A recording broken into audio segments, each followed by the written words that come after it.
Good morning. I am recording this on January 10th, 2024, and today I am going to I'm doing a recap of 2023. I know, it's January 2024, but hear me out.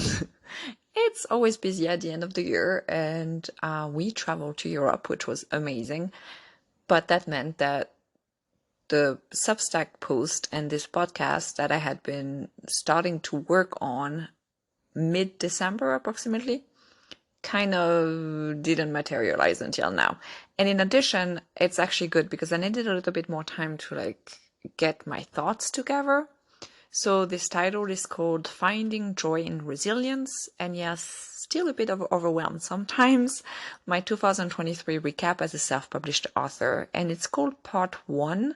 But Part 2 will probably only be on my Substack, so I will make sure that I add the link, because in Part 2 I am going to share a lot of data, and in the podcast it's a bit harder. I think visually speaking it's just easier to see the data, and I'm going to go through how many TikTok videos I did and how many views I had and how I think that influenced some of that. I'm going to talk about my Kindle Vella bonus.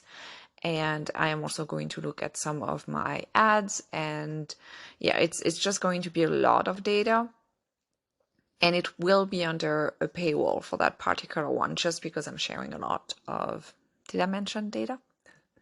But let's go back to the episode at hand called Finding Joy in Resilience. So, as I was reflecting on my 2023 year as a self-published author, I smiled. Substack, there's a picture of my dog, or of our dog, smiling.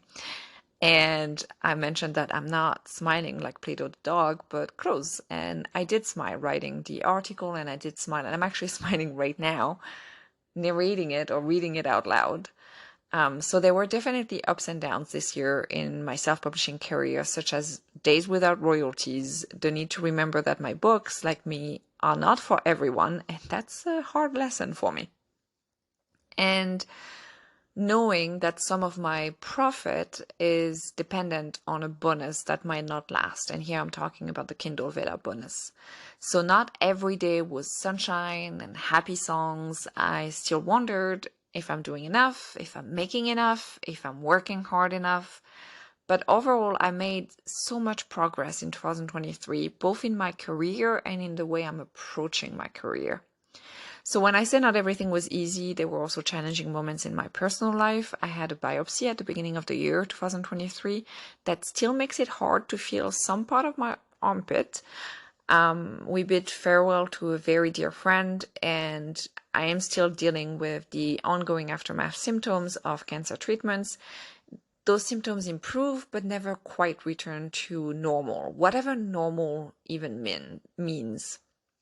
So I feel like in 2023, I made some progress in creating a new normal and embracing it, while still finding ways to continuously feel like I'm making progress. That's important to me. Basically, I'm finding a way so that I don't always feel like I'm failing at an arbitrary benchmark, and that arbitrary benchmark is probably one that I set myself. This is true also for my writing career. So I had more reasons to smile. Like, I'm having fun writing, including when I wrote that recap article and when I'm currently, sharing it with you. And I'm making a low five-figure profit with my fiction and bilingual books. Definitely not with the podcast or my Substack. It took a lot of work to get to that low five-figure profit. There have been ups and downs, including years when I didn't make a profit from writing. My financial goal is to pay the mortgage with my writing income, and I'm close. Since goals often shift, at least my goals often shift, my next objective is to save more for retirement, for example. However, having evolving goals doesn't mean I cannot enjoy the process and the stepping stones. The chemical engineer, my husband, says he can see my career flourishing. His exact words are, "We're on the cusp of something." And yes, he uses the pronoun we because while I'm the one writing, this career, which is now my part-time job, is possible thanks not only to his job, but also to his support and belief in me. We both acknowledge that I play a role in his successful career too, so we are a team. All this to say that I consider myself lucky, and I also want to acknowledge that I am very fortunate to be able to do it the way I'm currently doing it. Not everyone can. And I think that's important to reiterate and also to make sure that I'm very clear about that. And despite feeling lucky and fortunate, sometimes I also feel overwhelmed, and both can be true, right? I mean, it's not always one or the other. And one of the reasons is that part-time job is almost a full-time job. And it's been a roller coaster. The beginning of the year was tougher in terms of publishing and writing. As I mentioned, I had another biopsy in January 2023, which was an axillary excisional biopsy. The biopsy didn't show a recurrence of lymphoma, and it wasn't malignant, so definitely happy dance about that. But it took much more out of me than I thought it would. And it also meant that it was then harder to write for a bit, both physically and mentally. Even though I did manage this time around, and it's not an easy feat, to not let it derail everything. It's easier to do when the results are good. Well, I did manage the anxiety better, did trigger another OCD bout, so those pathways just know when to become more active. It wasn't as bad as after my stem cell transplant, but still enough that the tools that I had from my past OCD therapy sessions kind of felt out of reach. So I ended up started therapy again for it, which really helped. My therapist has been trained on an additional treatment for OCD, and this has been a great foundation. And that makes me want to write another author's note and a few more lines into The Leftover Bride, because Sorcha deals with OCD in that steamy rom-com, just like one of my main characters in my pen name deals with the aftermath of cancer treatments. This one had to be under my pen name because it hits way too close to home. It's still fiction, but and I want that distance. Like, art may get inspiration from life and I hope resonate with others, but it's still art. Like, it's also like kind of a mafia romance, and I don't know anyone who works for the mafia. At least I don't think I do. I had to come to grip this year that yes, I do get more tired than I did before, even 3 to 4 years after my last maintenance immunotherapy infusion, 3 years last year, following my stem cell transplant, and I can arrange my day-to-day tasks to accommodate that, depending on how long or how well I slept, whether or not I might need a nap, and I can be kind to myself. So yes, I do get more tired, and part of my arm still feels weird, but I can write. And in 2023, I wrote so many words. I don't know how many because I don't keep track, and when my husband listens to this, he's going to probably ask me why I don't keep track, and I know, it's just I'm not great at keeping track of my words. But I can tell you that I published one novella, Once Upon a Christmas Eve, one full-length novel, Most Eligible Scrooge, 2 full-length novels under my pen name. Those ones were already published as Kindle Vella stories, and I copy-edited them. 128 episodes of my Kindle Vella stories across 4 stories and 1 bilingual book, and then some translations. Basically, I wrote 3 full-length novels and 1 novella. The math works here because the 2 full-length novels I published were written in 2022 and in 2023, as I mentioned as part of my Kindle Vella episodes. And I don't have all the answers on how to find joy or contentment or fulfillment in resilience. All I know is that I found a lot of joy in my writing. I lost myself in the stories and the characters, and my process has been it has been better. So writing those feelings into my stories, as I've mentioned, has helped me. That's why I think I write also like angsty romance under my pen name, and that's also why I write steamy rom-coms. I need both the laughter of my rom-coms and the angst of my pen name romance novels. And maybe that's also why I'm starting to write a book that has been on the back of my mind for years. Miss Me, Miss Me Not has been brewing for so long. I wasn't ready to write it back after my transplant or even before I had cancer. The things I put Nadia through in Fear Me Not, that was a lot. And Miss Me Not is partly from her point of view, so I have to put myself in her shoes. It's not like exactly like method acting or method writing, since I don't stay in character the entire time, but I do put myself in the shoes of my character, emotionally speaking, very often. And let me tell you, Nadia is heartbroken, she's angry, she's confused. And did I mention she's angry? There's a scene with Erin, her best friend, that had me all chalked up while writing it. And I feel like right now I'm ready to give those characters justice, to pour emotions into them that I wouldn't have been able to achieve the same way before. Plus, I did get better at writing, even when the fear and anger can be overwhelming. I think because of years of therapy during cancer treatments to deal with that anxiety has given me tools to lean into the okay moments and to make the best of them. Just to be clear again, it wasn't easy, and there are moments when I think I can run figuratively and also literally, and I stumble and I fall, but it's still better and easier. When I mentioned that I leaned into my process, I really did, and that brought me a lot of joy too. At some point, I wanted to compare the process to Bobby Voltaire the cat, like sometimes cuddly, sometimes hiding, sometimes waking me up in the middle of the night. But when I write more books at the same time, it's hiding less. It's more cuddly because I do enjoy, and I think I do need, in a way, for my productivity and process to be easier. I do enjoy writing more than one book at a time. I get more done and have more fun writing. Susan Dennard actually talked about that in a Substack post, which I will also link to. And with that post, I've really felt seen because this is a lot of my process too. I need time to think about certain plot points. I do have some projects that I don't let simmer as much, my Vela stories, because I want to update them at least weekly. But going from one story to another has made spending time with all those characters so enjoyable. I can get lost in each of their stories, and when the process needs some more time, it's okay. I may have gone overboard with projects at some point, though. I think it was in September when I had Most Eligible Scrooge, a short story called Trick Treating or Love, and two Villa stories, and that was a lot. And yes, maybe that was a bit too much. I mean, granted, right now I have Dear Santa with Love, Miss Me Not, a New Year's Eve Like No Other, and one Villa story, plus I'm copy editing into a full-length novel another Villa story. But two of the books mentioned above are novellas, so the scope of the story is a bit more narrowed, and so leaves more space in my brain. And A New Year's Eve Like No Other is my low-pressure, update once-a-month story without any pre-order date. I can write fast. I don't always do it, but I can. And it depends on the process I put in place, and also depends how I prepare for my writing session and where I am in the story. In 2023, I started reusing Write or Die. I really wish they had used a different name for this program.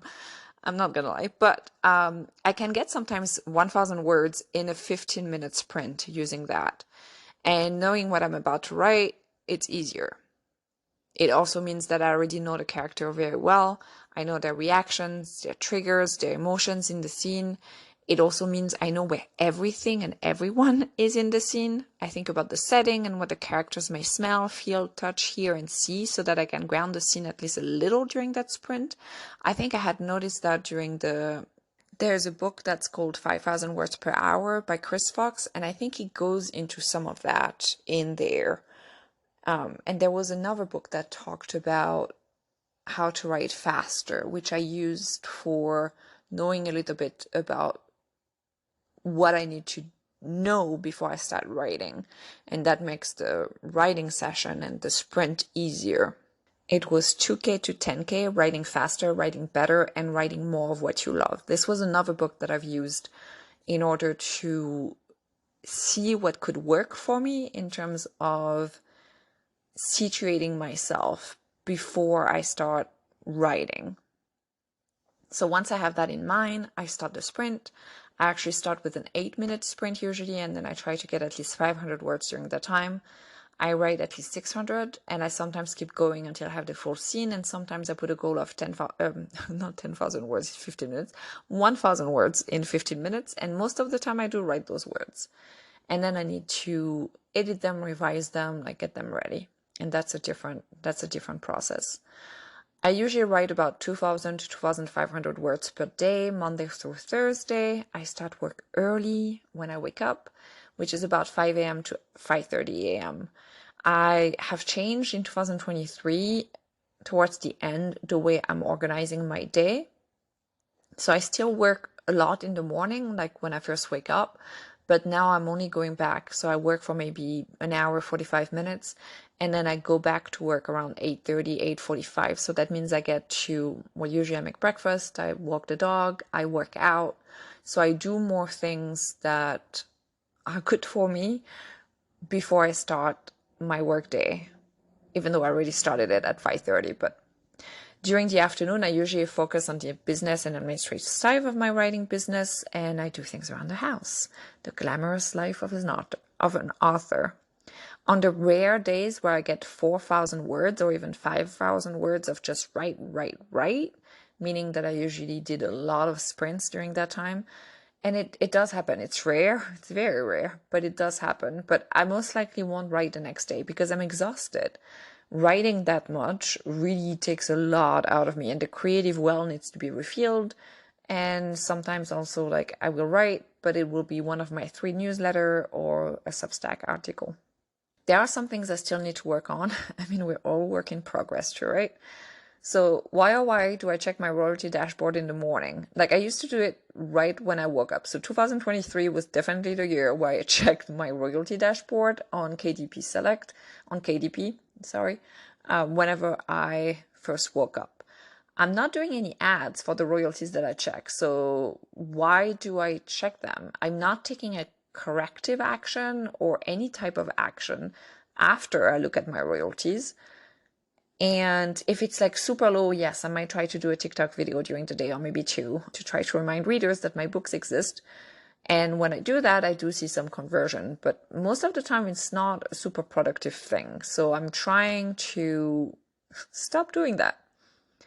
And then that's another thing, is one of the reasons why I'm changing also the timing that I work, even though I do start usually by working when I first wake up, is that I do want and need to make sure that I'm just not like writing as if I'm running out of time. And yes, that's the Hamilton musical quote. Because I also need to make sure that I'm not pushing appointments. I need to make sure that I'm working out. I need to make sure that I stay kind to myself, even if I feel like I didn't do enough, because I'm too tired, and it's not helping me if I'm like telling myself, like, you should have done more.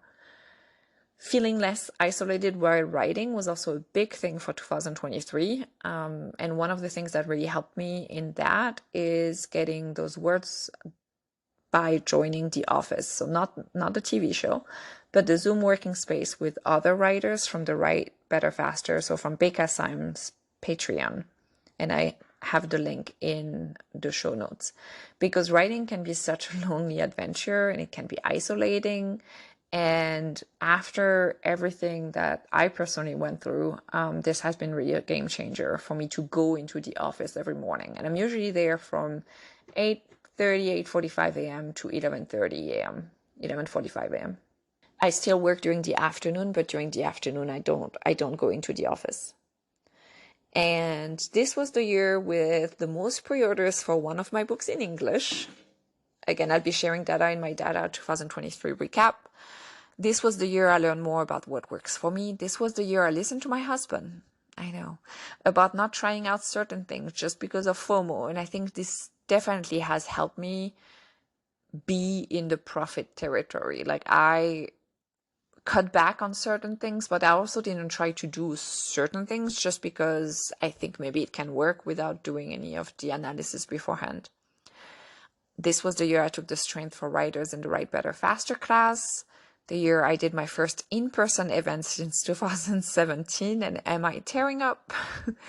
Maybe. This was the year I made a low 5-figures profit. The year I started a subscription for my fiction, only for followers now, but I will launch paid tier soon.